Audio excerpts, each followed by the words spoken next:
berat badan dikendalikan, terus kebiasaan merokok Mm-mm. dihentikan, kebiasaan menggunakan obat-obatan terlarang dihentikan.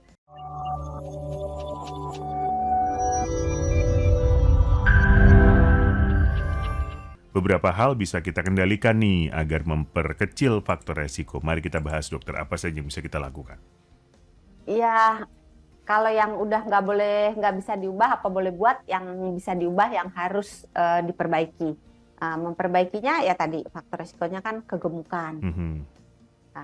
Ya diusahakan jangan Ih, kegemukan. iya tuh dok.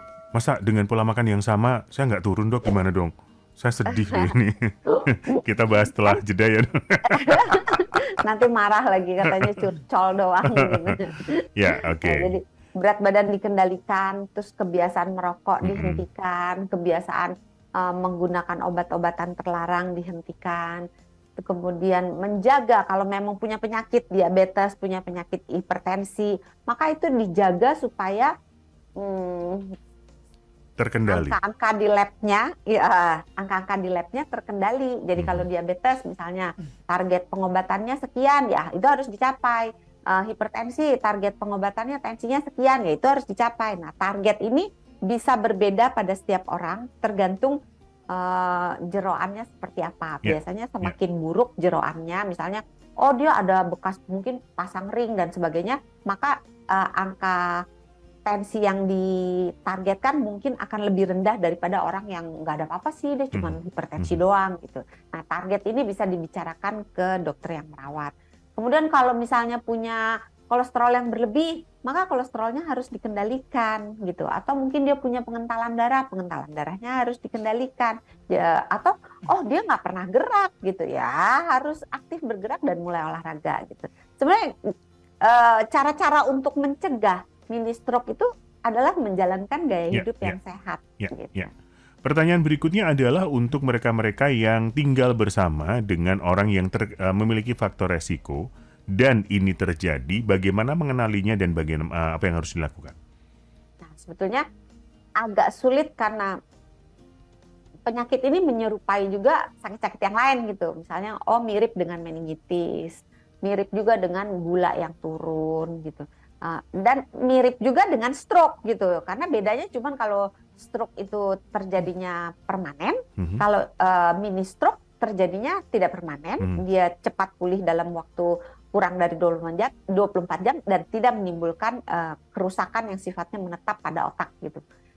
Kalau misalnya kita melihat saudara atau teman kita Mhm. atau kita sendiri mengalami gejala-gejala yang mirip seperti stroke, jangan menunda-nunda ke rumah sakit. Mhm. Dalam perjalanan menuju ke rumah sakit, pasiennya dibaringkan, eh, diajak tenang gitu ya, nggak perlu panik. Terus jangan dipaksa untuk ini gimana, ini gimana, ini gimana. Nggak perlu nanya yang berlebih-lebihan sehingga Oke. malah bikin pasiennya jadi Ya, ya, tambah panik kan sering gitu kan ya. ya, heeh. Kamu kenapa sih? Atau Heeh. malah dimarahin gitu kan. Kamu sih makan gini-gini. Santai aja gitu. Ya, ya, ya, ya, Jadi ya, ya. nah, buru-buru aja diantar ke rumah sakit. Mhm. Karena baik stroke maupun mini stroke, dua-duanya merupakan keadaan emergensi yang membutuhkan intervensi secara cepat setelah dilakukan berbagai pemeriksaan secara menyeluruh gitu. Mhm. Jadi bawa ke Mhm. rumah sakit untuk ditetapkan ini mini stroke, stroke beneran atau penyakit yang lain gitu. Oke. Nah, terus bagaimana menduganya penyakit apa pertanyaan Daniel ini menarik nih. Karena kadang gejalanya itu ini kan dia sifatnya berkembang gitu perjalanan Mhm. Mhm. penyakitnya. Jadi mungkin aja awalnya dia cuma ngerasa, ih kok kesemutan ya. Nah, tapi kan kesemutan bisa aja misalnya kurang Iya, buah, kurang iya, iya. vitamin misalnya kan. Atau oh mungkin aja habis ketindihan nih, habis Mhm. mungkin kerjanya posisinya nggak benar sehingga tangannya kesemutan. Mhm. Nah, membedakannya yang sebetulnya ini nggak bisa dijadikan patokan ya, tapi bisa dijadikan apa ya mungkin cara memandang yang lebih mudah gitu ya. Tapi ingat ya, jangan menganggap, oh kata dokter Santi begini, kalau bukan begini berarti bukan gitu ya.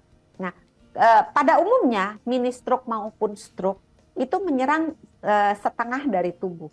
Jadi Oke. misalnya bagian kanan, maka yang terpengaruh itu adalah sisi tubuh bagian kanan, baik Mhm. wajah, lengan maupun tungkai sebelah kanan gitu. Jadi dia melibatkan setengah dari tubuh. Oke. Pada umumnya itu sisi yang sama. Jadi kalau misalnya sisi kiri, lengannya kiri, kaki apa tungkainya juga yang kiri.